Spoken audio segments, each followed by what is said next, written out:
موزايك اف ام، الإذاعة الأولى في تونس.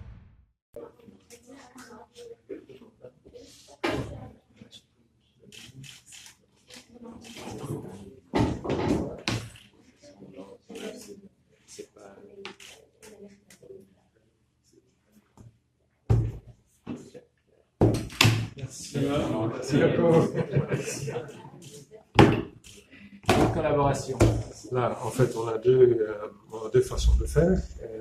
On a donc tout, et Steve va en parler davantage, tout ce qu'on a au niveau PNUD, Banque mondiale, des relations externes et communication à travers des blogs, des tweets, des plateformes websites qu'on a, où on va mettre et publier les résultats de ce dialogue. Et dans le cadre du plateforme partenaire appui aux réformes en Tunisie, que la banque co-gère avec l'Union européenne et autres, on va utiliser les résultats de ces débats pour s'accorder avec les autorités sur des mesures pertinentes pour améliorer la performance économique tunisienne.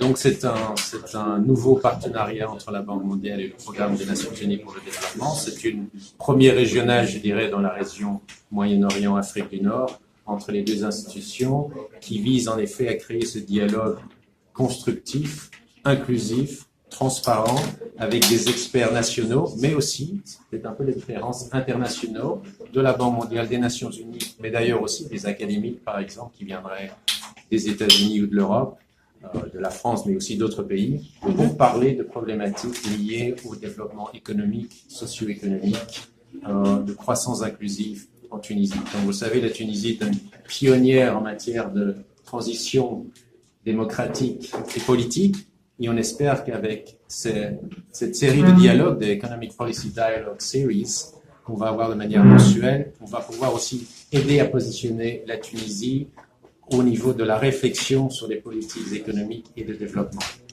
Absolument, les décideurs seront invités, les représentants de l'ARP, mais aussi les ministères, même les ministres ou les premiers ministres. Le Premier ministre sera invité à ces séries parce que, comme vous le savez, ce ne sera pas juste un événement où on aura un dialogue entre personnes compétentes. L'idée, c'est vraiment de tirer des conclusions, de faire des recommandations qui seront proposées aux décideurs politiques, c'est-à-dire le gouvernement et au Parlement, pour essayer d'adresser, de trouver des solutions aux défis économiques, socio-économiques et de développement en Tunisie. Il y aura un suivi comme le fait la communauté internationale, mais en fin de compte, vous savez, on respecte la souveraineté de l'État tunisien, donc c'est vraiment aux politiciens tunisiens, aux représentants du peuple et aux citoyens tunisiens vraiment de mettre les solutions si tant est qu'elles soient positives, de les mettre en place, de les implémenter, de les mettre en œuvre, et d'aller de l'avant parce que la Tunisie a besoin de ce soutien. Et je crois que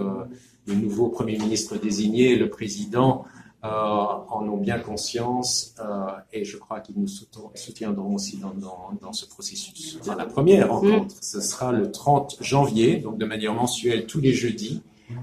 Et le premier thème sera le développement, la croissance inclusive et le capital humain. Donc un thème un peu plus générique, si vous voulez, pour parler un peu de ce modèle économique tunisien, mais les autres thèmes seront très variés. Ce sont des thèmes soit sectoriels, par exemple, les secteurs qui marchent et qui devront marcher en Tunisie.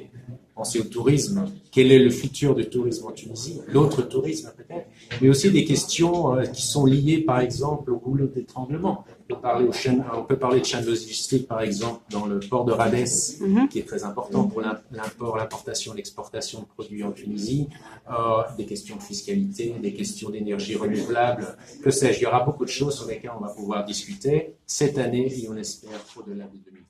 Merci beaucoup.